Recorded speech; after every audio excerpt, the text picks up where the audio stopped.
This is Chuck Rapp with Multiply, a podcast to provide a word of encouragement for village church planters and leaders. Our topic for 2026 is leadership development.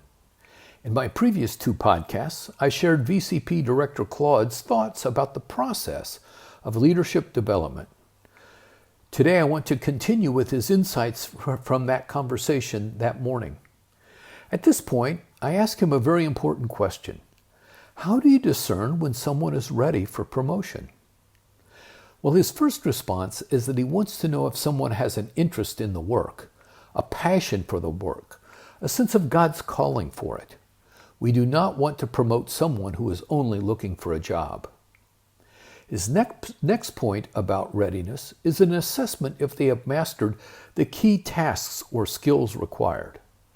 In one of my earlier podcasts, I talked about someone's track record or their history. This is what Director Claude had in mind with this statement. At this point, Director Claude also spoke about an assessment that he makes of their leadership ability. You may recall my teaching last year from Matthew 25, verse 21, and also repeated in verse 23. His master replied, "Well done, good and faithful servant. You have been faithful with a few things. I will put you in charge of many things."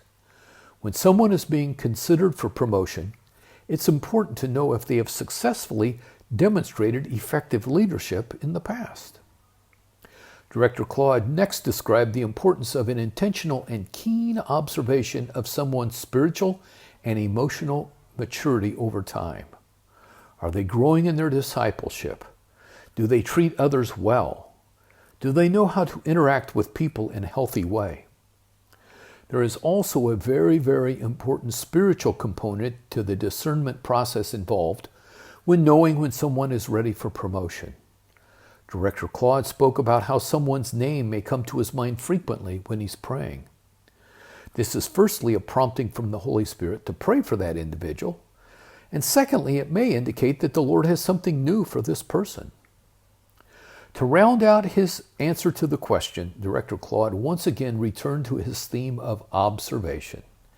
He described to me how it is very important to observe or to assess someone's capacity. When I asked him to describe capacity, he spoke about one's spiritual and physical energy level. Will they be able to keep up with the pace of leadership? He also spoke of educational capacity. Have they attained a level of formal education that will bring about respect from church leaders? I very much appreciate Director Claude's leadership and his willingness to share these thoughts with us. This has been a word of encouragement for village church planters and leaders.